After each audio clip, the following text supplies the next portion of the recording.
Hello बच्चों, मैं हेमंत प्रजापति आप सबका स्वागत करता हूँ अपने चैनल एचपी केमिस्ट्री क्लासेस में। बच्चों, आज हम बात करेंगे एटॉमिक स्ट्रक्चर के लेक्चर नंबर 4 पर। इसके पहले हमने इस परमाणु संरचना जैसे चैप्टर के हमने आपको 3 लेक्चर प्रोवाइड किए हैं और 3 लेक्चरों तक हमने आपको कैथोड, एनोड और न्यूट्रॉन की खोज तक हम बात कर चुके थे।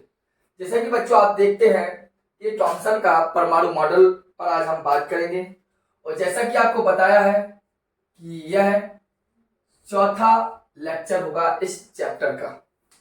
ठीक, तो आज हम बात करेंगे थॉमसन के परमाणु मॉडल पर। तो ध्यान से व्हाइट बोर्ड को देखेंगे आप।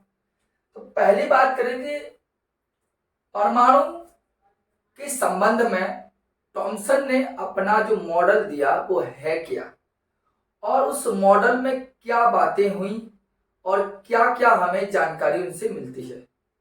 क्योंकि थॉमसन ने अपना मॉडल जो दिया था वो 1904 ईस्वी में दिया था। तो जैसा कि हम बात कर रहे हैं कि हम यही कहेंगे कि 1904 में इन्होंने अपना यह मॉडल प्रस्तुत किया था। इन्होंने मॉडल की कुछ खूबियां बताई, उन्होंने मॉडल के बारे में कुछ जानकारी दी। उन्होंने मॉडल के बारे में क्या जानकारी दी, तो पहली जानकारी की बात करें तो आपको पता होगा कि थॉमसन ने कहा था कि प्रत्येक परमाणु, कोई भी एटम हो, मान के चलिए आपका कोई एटम हो, उनका कहना था इस एटम में इसकी कॉलेज देखें, ये आपका क्या उन्होंने कहा था कि कोई भी परमाणु है, उस परमाणु की जो त्रिज्या होती है वो 10 की पावर -10 मीटर की होती है। थॉमसन ने कहा कि प्रत्येक परमाणु की जो त्रिज्या होती है वो 10 की पावर -10 मीटर की होती है। ये किसने बताया? थॉमसन जी ने बताया। तो यही बात करते हैं हम थॉमसन पर कि थॉमसन बताया कि प्रत्येक परमाणु 10 की पावर -10 मीटर त्रिज्या का एक ठोस धनावेशित गोला होता है। पहला पॉइंट क्या कहा? थॉमसन ने कहा कि प्रत्येक परमाणु, यहां ध्यान देना मेरी बात पर, प्रत्येक परमाणु 10 की पावर -10 मीटर त्रिज्या का धनावेशित ठोस गोला होता है। यह कौन कहता है? यह कहा थॉमसन जी ने। थॉमसन कहते हैं कि जो परमाणु है, कोई भी परमाणु हो, चाहे हीलियम का परमाणु, नाइट्रोजन का, सल्फर का, सोडियम का, मैग्नीशियम का, किसी का भी परमाणु हो, उस परमाणु की जो त्रिज्या होगी वो 10 की पावर -10 मीटर की होगी और वो कैसा होगा? ठोस होगा। अर्थात प्रत्येक परमाणु का कहना था कि ठोस होता है। दूसरी बात क्या बताई उन्होंने? दूसरी बात जो भी कहा कि परमाणु का, ध्यान देना मैं लिखता भी हूं जिससे आप नोट कर सके, कि परमाणु का संपूर्ण धनावेश, परमाणु का संपूर्ण धनावेश व द्रव्यमान एक समान रूप से वितरित होता है। एक समान रूप से वितरित होता है, वो कहते हैं। ऐसा नहीं है कि कहीं पर परमाणु का द्रव्यमान कुछ अलग हो और कहीं पर परमाणु का द्रव्यमान कुछ अलग हो, वो समान रूप से वितरित होगा।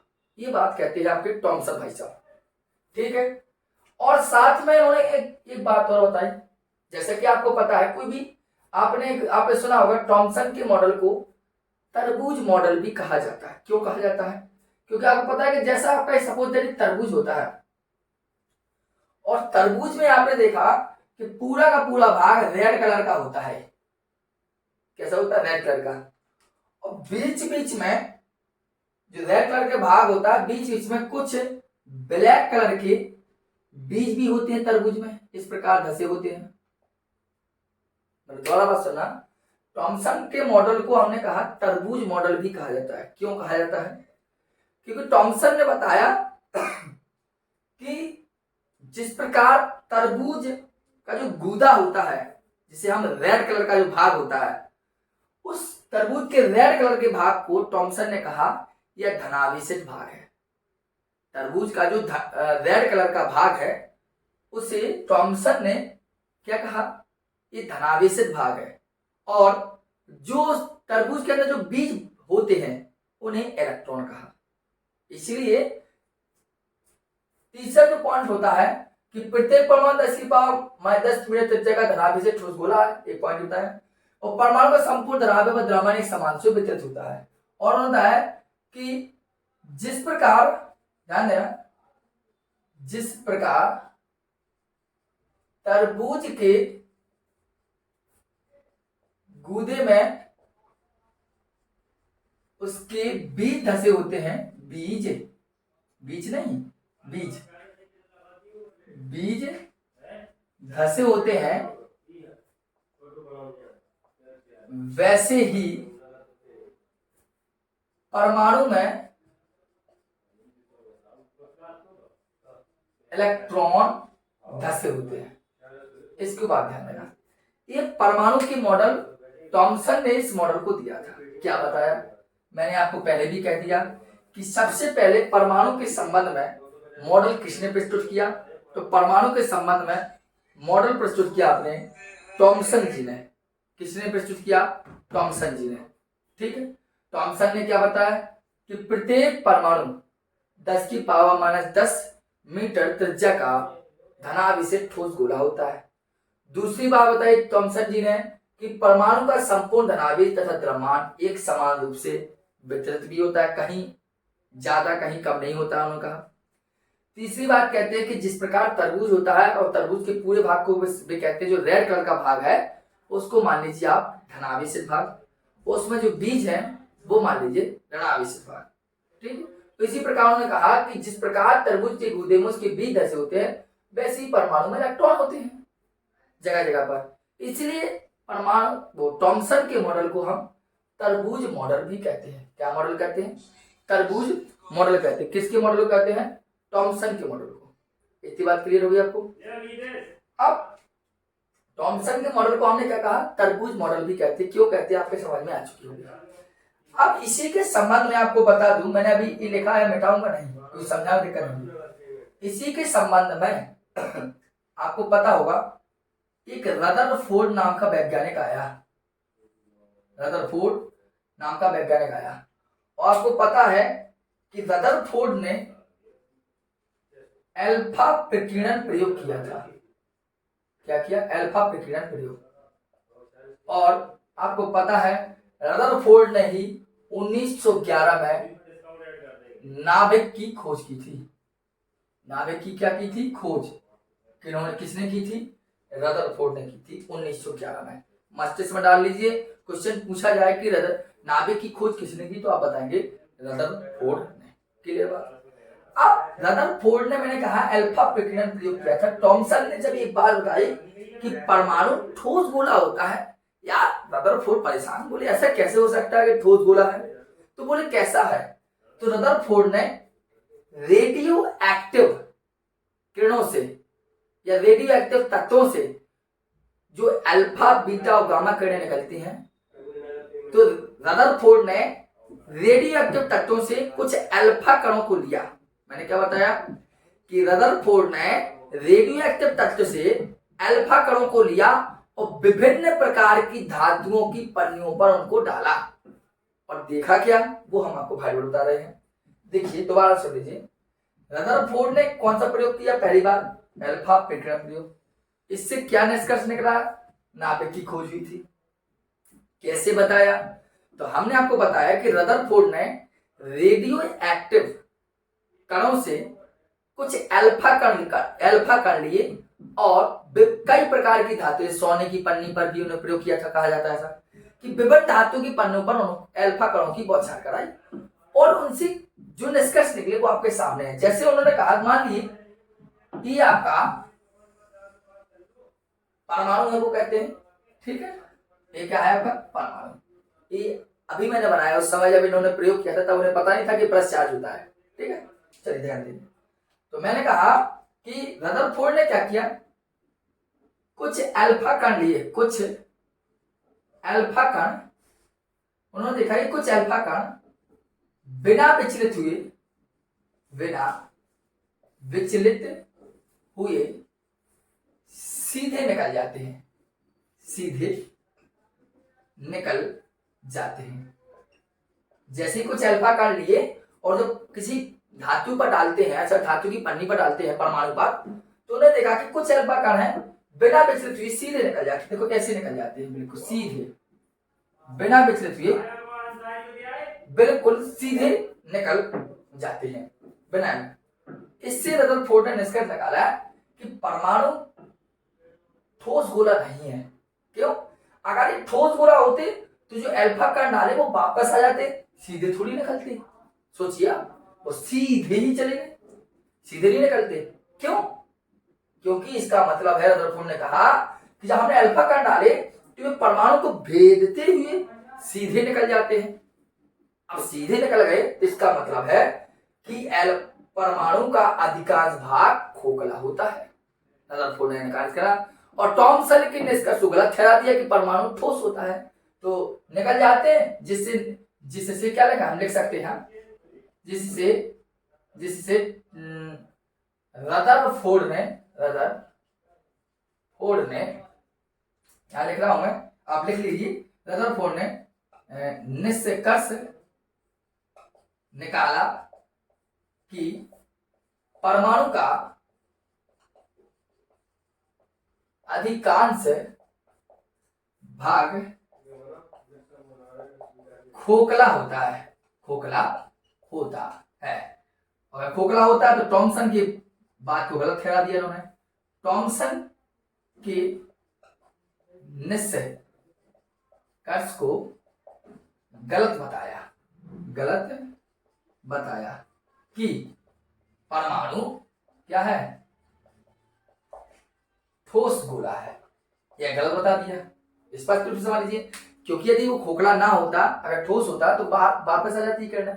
ओ भाई क्या है कि सीधे निकलेंगे, इससे निष्कर्ष निकला कि परमाणु कैसा है, अधिकांश भाग उसका खोखला होगा। अब कुछ अल्फा कण डाले, आपको बता दूं मैं, कुछ अल्फा कण अपने मार्ग से थोड़ी विचलित हो गए। कुछ अल्फा कण अपने मार्ग से विचलित हो गए, सीधे जा रहे थे, और कुछ अल्फा कण अपने मार्ग, क्योंकि रदरफोर्ड ने एक बार प्रयोग किया तो उन्हें पता चल गया अधिकांश भाग खोखला है इसका। तो उन्होंने देखा कि फिर कितना भाग खोखला है, तो उन्होंने फिर डाले, तो फिर ऐसे जा रहे थे, ऐसे देखो, ऐसे गए, ऐसे हो गए, समझ रहे, ऐसे गए, ऐसे हो गए। इससे उन्होंने निष्कर्ष निकाला कि अल्फा कण कैसे होते हैं, धनावेशित होते हैं। अल्फा कण कैसे होते हैं, धनावेशित। और अल्फा कण को विचलित करने के लिए परमाणु के अंदर कोई ना कोई धनावेशित भाग अवश्य होगा। क्यों? क्योंकि जब डाले तो अल्फा कण खुद क्या है, धनावेशित। जब भी विचलित हो रहे अपने, ऐसे जा रहे और ऐसे हो गए, इसका मतलब है कि अल्फा कण खुद क्या है, धनावेशित। तो इनको विचलित करने के लिए कौन सा चाहिए, परमाणु के अंदर कोई ना कोई धनावेशित अवश्य होगा। यह निष्कर्ष निकाला। तो उन्होंने देखा कि परमाणु के अंदर कोई धनावेशित कण अवश्य होगा। जब अवश्य होगा तो उन्होंने देखा क्या कि जब अल्फा कण धनावेशित है, ये तो परमाणु के अंदर कोई ना कोई धनावेशित अवश्य होगा। अब होगा तो उन्होंने निष्कर्ष निकाला क्या कि परमाणु के अंदर जो धनावेशित भाग है वो एक स्थान पर केंद्रित रहता है। और भाई साहब थॉमसन क्या कह रहे थे, परमाणु का संपूर्ण धनावेश समान रूप से वितरित होता है। अगर समान रूप से वितरित होता तो पहले ही विचलित हो जाते अल्फा कण, बाद में थोड़ी विचलित होते। इसलिए इनका यह दूसरा निष्कर्ष गलत है कि परमाणु का संपूर्ण धनावेश समान रूप से वितरित होता है। रदरफोर्ड ने बताया कि परमाणु का धनावेश एक स्थान पर केंद्रित होता है। क्योंकि समझ में आ गई, ये दूसरा पॉइंट मैं लिख नहीं पा रहा हूं, तो इसलिए मैं आराम से ही बोल रहा हूं, आप लिख सकते हो, ठीक है।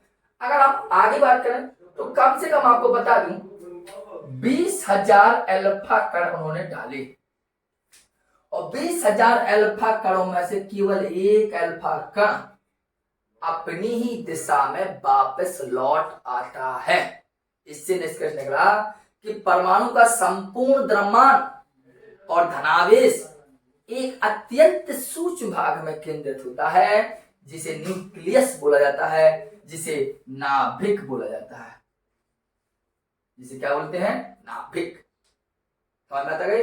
मतलब 20,000 अल्फा कणों में से केवल एक अल्फा कण अपने ही मार्ग से पुनः वापस आ जाता है। इसलिए रदरफोर्ड ने निष्कर्ष निकाला कि परमाणु का संपूर्ण द्रव्यमान और धनावेश एक छोटे से भाग, एक अत्यंत सूक्ष्म भाग में केंद्रित होता है, जिसे नाभिक कहा गया। क्या कहा गया? नाभिक। आई होप कि आपको समझ में आया होगा। ये था रदरफोर्ड का परमाणु मॉडल। इस आधार पर रदरफोर्ड ने अपना परमाणु मॉडल की बातें बताई।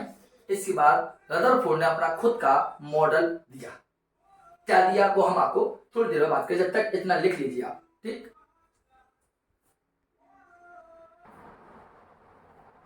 चलिए डियर, अब आपके लिए मैंने यहाँ कुछ पॉइंट लिखे हैं, क्योंकि मैंने आपको अभी क्या बताया, थॉमसन का परमाणु मॉडल और रदरफोर्ड का अल्फा विकिरण प्रयोग। जो थॉमसन ने अपनी बात रखी, उसकी बात को सही है कि गलत है, इसको रदरफोर्ड ने अपने अकॉर्डिंग बताया। ठीक है, अब हमने जो अभी आपको प्रयोग बताया, उसी के आधार पर रदरफोर्ड ने अपना मॉडल दिया। क्या मॉडल दिया? ध्यान से देना, जिसे बोलते हैं रदरफोर्ड का परमाणु मॉडल। देखो, मैंने आपको बताया कि जब रदरफोर्ड ने अपना प्रयोग किया तो हुआ क्या कि कुछ अल्फा कण, जैसे सोने की पन्नी पर डाला तो कुछ अल्फा कण सीधे निकल गए। इस रदरफोर्ड ने क्या निकाला कि परमाणु का अधिकांश भाग खोखला होता है, इनसे निकाला। और थॉमसन के सिद्धांत को गलत ठहरा दिया कि थॉमसन ने क्या कहा कि परमाणु कैसा है? ठोस गोला है। और रदरफोर्ड ने गलत बता दिया कि ठोस नहीं है, ये परमाणु का अधिकांश भाग खोखला होता है। दूसरों ने कहा कि कुछ अल्फा कण सीधे गए और विचलित हो गए। तो रदरफोर्ड ने देखा कि अल्फा कण खुद धनावेशित है और इनको विचलित करने के लिए परमाणु के अंदर कोई ना कोई धनावेशित अवश्य होगा, इसलिए विचलित हुआ। इससे रदरफोर्ड ने परमाणु थॉमसन के मॉडल के बताया कि परमाणु का संपूर्ण जो धनावेश होता है वो एक स्थान पर केंद्रित होता है। वे कहते हैं कि समान रूप से वितरित होता है, उन्होंने कहते एक स्थान पर केंद्रित। इन्होंने मतलब रदरफोर्ड ने कह दिया कि धनावेश एक स्थान पर केंद्रित है। रदरफोर्ड के बाद क्या हुआ? रदरफोर्ड तीसरी बात है कि केवल एक अल्फा कण अपने मार्ग से पुनः वापस आ गया। इससे रदरफोर्ड ने इसका निकाल लिया कि परमाणु का संपूर्ण धनावेश तथा द्रव्यमान एक अत्यंत सूक्ष्म भाग में केंद्रित होता है, जिसे परमाणु का नाभिक कहते हैं। इसी संबंध में उन्होंने कुछ पॉइंट दिए, जैसे कि उन्होंने कहा कि परमाणु का जो समस्त धनावेश तथा उसका द्रव्यमान परमाणु के भीतर अत्यंत सूक्ष्म भाग में केंद्रित होता है। जो मैंने अभी आपको बोला कि परमाणु का समस्त धनावेश तथा द्रव्यमान एक अत्यंत सूक्ष्म भाग में केंद्रित होता है, जिसे नाभिक कहते हैं। क्या कहते हैं इसे? जिसे नाभिक कहते हैं। नाभिक कहते हैं। आपको मैंने बताया कि नाभिक की खोज का श्रेय हमारे रदरफोर्ड भाई साहब को जाता है। इन्होंने 1911 में इसकी खोज की थी। कपड़ी बात। दूसरी बात कहता है कि नाभिक के चारों ओर, जो जैसे ये आपका परमाणु है, ये नाभिक है, तो नाभिक के चारों ओर ये पूरा का पूरा भाग जो आप देख रहे हैं, नाभिक है, इसकी त्रिज्या जो है वो कहता है 10 की पावर -10 की है। वाले खोखले गोले में, मतलब ये पूरा खोखला गोला है, रदरफोर्ड कहते हैं। रदरफोर्ड कहते हैं कि जो नाभिक है और नाभिक के चारों जो भाग रहता है, ये पूरा का पूरा खोखला है, वो कहते हैं। इस खोखले गोले में इलेक्ट्रॉन जो होते हैं, इलेक्ट्रॉन वितरित रहते हैं। यहाँ पर इलेक्ट्रॉन क्या होते हैं? वितरित रहते हुए कहते हैं। इस खोखले गोले में क्या होता है? इलेक्ट्रॉन वितरित रहते हैं। बात समझ आ गई? और इलेक्ट्रॉनों का जो कुल, इस बात को आप अवश्य ध्यान रखें, इस बात को, मोस्ट इंपोर्टेंट बात, ये आज तक लागू होती है, आज तक लागू होती है। इस बात ध्यान रखना कि इलेक्ट्रॉनों का कुल धनावेश नाभिक के धनावेश के बराबर होगा। अर्थात इलेक्ट्रॉन 4 हैं माइनस के, तो धनावेश भी 4 ही होंगे। अर्थात दोनों माइनस और प्लस हमेशा बराबर है। कौन कह रहा है? रदरफोर्ड ने कहा है कि इलेक्ट्रॉनों का कुल धनावेश नाभिक के धनावेश के बराबर होता है। इस बात समझ आ गई? फिर कहती है परमाणु में जो ये ऋणावेशित इलेक्ट्रॉन है, ऋणावेशित कण है, ये कभी स्थिर नहीं होते, ऐसे नहीं कैसे चौबक के बैठे होंगे, ये नहीं होगा। मतलब ये शांतिपूर्वक नहीं बैठते हैं, ये क्या करते हैं? बल्कि नाभिक के चारों वृत्ताकार कक्षाओं में चक्कर लगाते रहते हैं। मतलब ये ध्यान दे लीजिए, अर्थात कहने का मतलब ये नाभिक है और नाभिक के चारों जो यहाँ है इलेक्ट्रॉन हमेशा चक्कर लगाते रहते हैं। और आपको पता है चक्कर कहाँ है? वृत्तीय कक्षाओं में चक्कर लगाते हैं यहाँ पर। समझ रहे? इतना तो आप समझते हो। ठीक है, तो हमने क्या बताया? हमने बताया कि पहला क्या होता है कि परमाणु का समस्त धनावेश तद्रव्यमान समाबो। परमाणु का समाधान था उसका द्रव्यमान परमाणु के भीतर एक अत्यंत सूक्ष्म भाग में केंद्रित होता है, जिसे हम परमाणु का नाभिक कहते हैं। और नाभिक के चारों ओर 10 मीटर त्रिज्या के खोखले गोले में इलेक्ट्रॉन वितरित रहते हैं और इलेक्ट्रॉन का जो कुल ऋणावेश होगा वो नाभिक के धनावेश के बराबर होता है। और परमाणु में जो ऋणावेश इलेक्ट्रॉन है ये कभी स्थिर नहीं रहते हैं। अर्थात कहने का मतलब है जैसे नाभिक है और ये वृत्तीय कक्षाएं हैं, वृत्तीय पथ है, तो इलेक्ट्रॉन यहाँ क्या होते हैं, चक्कर लगाते रहते हैं, घूमते रहते हैं। ये कभी भी क्या नहीं होते, ये कभी वृत्ताकार कक्षाओं में, मैंने कहा चक्कर, ये कभी स्थिर नहीं होते। ठीक, तो आपने देखा थॉमसन का परमाणु मॉडल और रदरफोर्ड का परमाणु मॉडल। ठीक, आशा करता हूं कि आपको ये लेक्चर आज का पसंद आएगा। यदि आपने चैनल पर नए हैं तो हम आपसे यही गुजारिश करेंगे कि आप इस चैनल को सब्सक्राइब अवश्य कर लें और वीडियो को ज्यादा से ज्यादा शेयर अवश्य करें। यही आपके लिए और हमारा निवेदन है आपका। तो वीडियो को देख लें और ये चौथा लेक्चर है, इसके पहले 3 लेक्चर हम आपको प्रोवाइड कर चुके हैं। इसके बाद हम बात करेंगे इस लेसन पर बोहर के मॉडल पर। ठीक है, अंतिम कगार के ऊपर चलते हैं, हम धीरे धीरे आगे बढ़ते जाएंगे। कोई दिक्कत हो तो कमेंट बॉक्स में आप कमेंट करें। धन्यवाद।